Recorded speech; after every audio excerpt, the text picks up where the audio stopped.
भारत की बात, मैं आपके साथ शोभना यादव।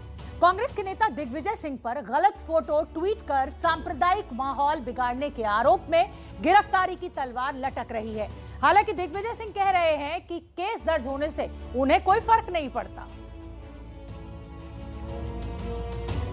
दिग्विजय सिंह मुर्दाबाद, मुर्दाबाद, मुर्दाबाद। बीजेपी ने कांग्रेस नेता दिग्विजय सिंह के खिलाफ मोर्चा खोल दिया है। अरे कांग्रेस पार्टी मुर्दाबाद, मुर्दाबाद। तस्वीरें मध्य प्रदेश के जबलपुर की हैं, जहां बीजेपी युवा मोर्चा के कार्यकर्ताओं ने दिग्विजय का पुतला फूंक दिया।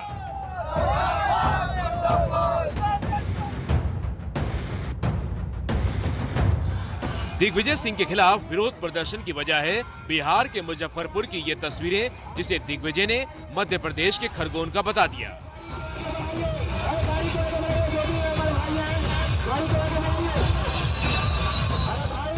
ये वीडियो है, दिग्विजय ने इसी का फोटो ट्विटर पर शेयर किया था। हालांकि बाद में उन्होंने ट्वीट डिलीट कर दिया, लेकिन तब तक मैसेज वायरल हो चुका था। दरअसल मध्य प्रदेश के खरगोन में रामनवमी पर हिंसा हुई थी। कई दुकानें जला दी गईं।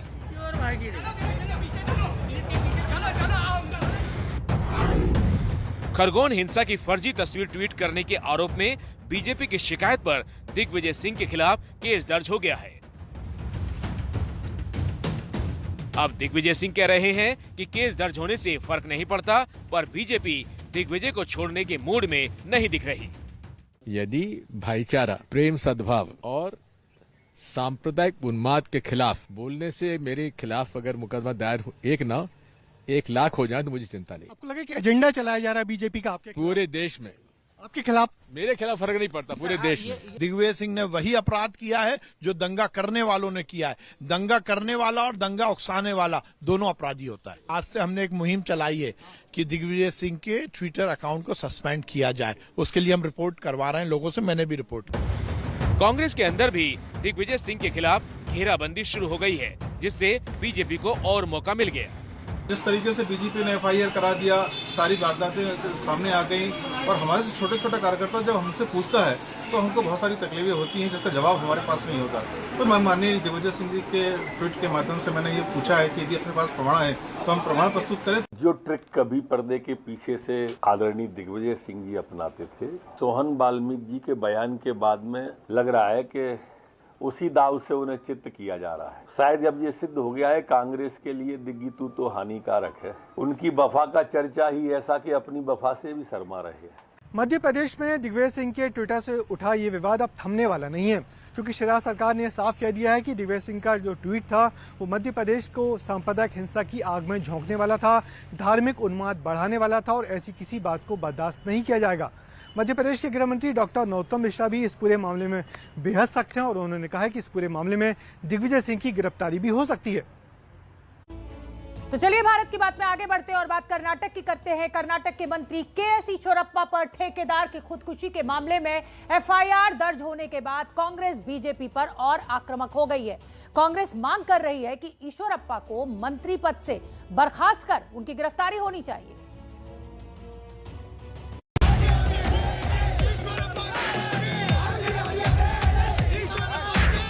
दिल्ली में गृह मंत्री अमित शाह के घर के बाहर प्रदर्शन हुआ तो यूथ कांग्रेस के कार्यकर्ताओं ने बेंगलुरु में कर्नाटक के मंत्री KS ईश्वरप्पा के घर के बाहर भी बवाल काटा।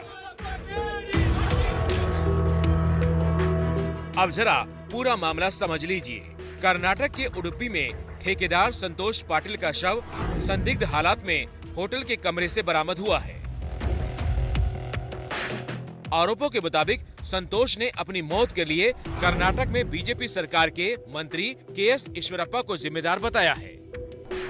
संतोष ने सोमवार को अपने रिश्तेदारों और कुछ करीबियों को एक व्हाट्सएप मैसेज भेजा था, जिसमें लिखा, ईश्वरप्पा मेरी मौत के लिए जिम्मेदार है, जो कि RDPR मंत्री हैं।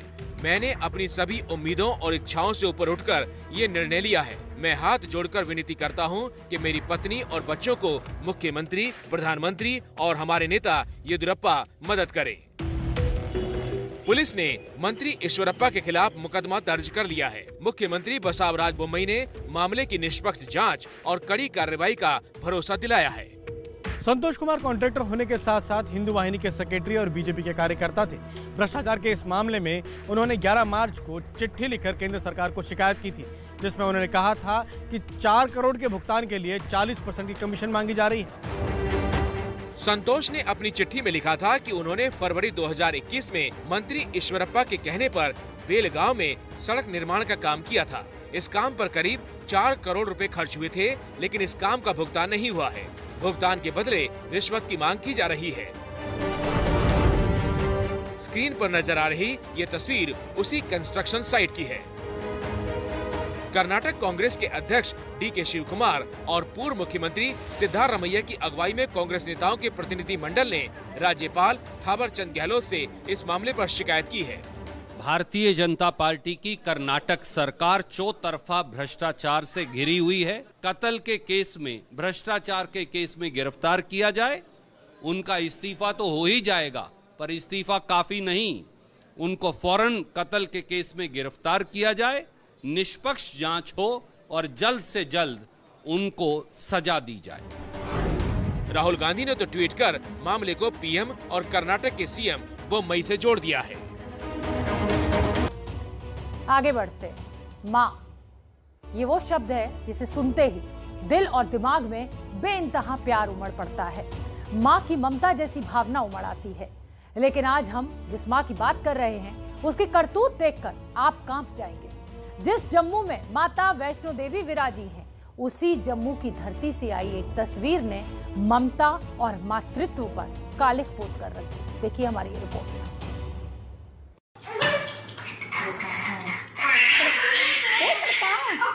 ये तस्वीरें मन को विचलित कर देती हैं। बच्चे को पीटती एक माँ की ये तस्वीर अंदर तक हिला देती है।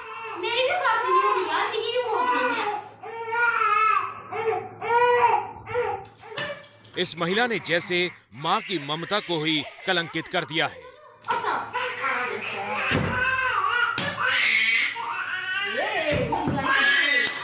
वीडियो के हर फ्रेम के साथ रूह कपा देने वाली ये तस्वीरें जम्मू के सांबा जिले से आई हैं, जहां 9 महीने की नन्ही सी जान के साथ हैवानों सा सलूक करती ये महिला इस नन्ही सी जान की माँ है।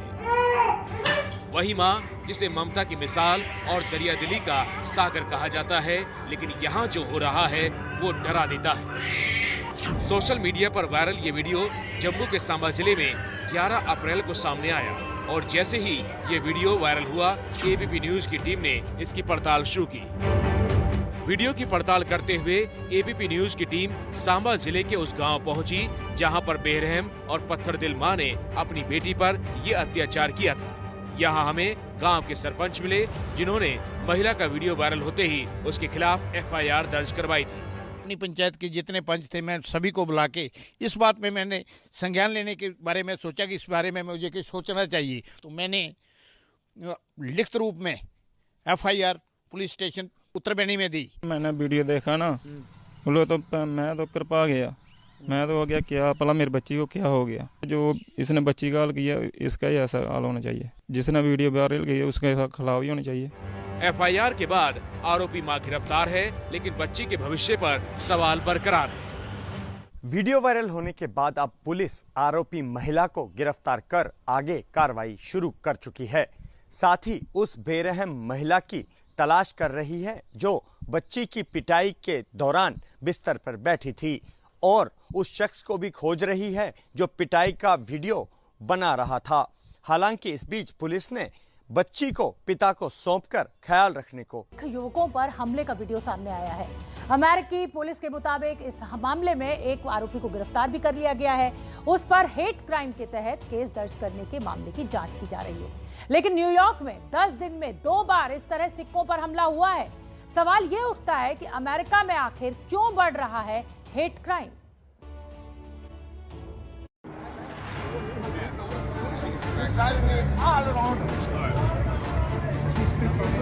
काले ने किसी ने भाई होना फिर कुटिया। सड़क पर एक सिख युवक गिरे पड़े हैं और एक सिख बुजुर्ग भी तस्वीरों में है, जिनकी आंख पर चोट लगी है। मौके पर पुलिस है और बेचैनी भरा माहौल यहाँ बना हुआ है।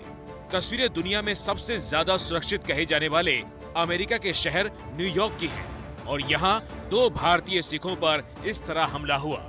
ये तस्वीर अमेरिका में भारतीयों के खिलाफ नफरत भरे माहौल की सबूत है।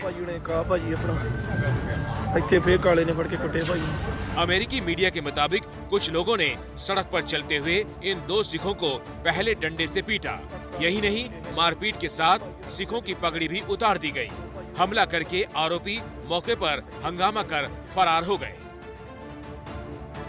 इस नफरत भरे हमले पर अमेरिका से लेकर हिंदुस्तान तक गुस्सा फूट रहा है। अमेरिका में भारतीय दूतावास ने न्यूयॉर्क पुलिस और लोकल अथॉरिटी से दोषियों के खिलाफ कार्रवाई करने की मांग की है। इस विरोध के बाद न्यूयॉर्क के अटॉर्नी जनरल को मामले पर जानकारी देनी पड़ी। उन्होंने कहा, अपराधियों के खिलाफ पुलिस कार्रवाई कर रही है। अगर आम लोगों के पास भी कोई जानकारी हो तो पुलिस से शेयर करें। दोषियों को बिल्कुल बख्शा नहीं जाएगा। हैरानी की बात यह है कि करीब 10 दिन पहले इसी तरह अमेरिका में 70 साल के एक और बुजुर्ग सिख पर हमला हुआ था। अब जरा सुनिए अमेरिकी विदेश मंत्री एंटनी ब्लिंकन का कल का ये बयान, जिसमें वो भारत में मानवाधिकार हनन पर ध्यान दे रहे हैं। भारत को ज्ञान और अमेरिका में भारतीयों के खिलाफ नफरत। साफ है कि अमेरिका में हिंदुस्तानी समेत दूसरे देशों के लोगों के खिलाफ नफरत का माहौल बढ़ रहा है। अमेरिका को अपनी गिरेबान में झांकने की जरूरत है। तो कई अपार्टमेंट से कपूर और भट्ट परिवार दोनों के ही करीबी लोग और खास मेहमान लगातार वास्तु पहुंच रहे हैं। दोनों ही परिवार रणबीर और आलिया की शादी होने तक पूरी प्राइवेसी बरतने की कोशिश कर रहे हैं और इसीलिए अंदर की तस्वीरें और बहुत ज्यादा जानकारी खुलकर सामने नहीं आ रही है।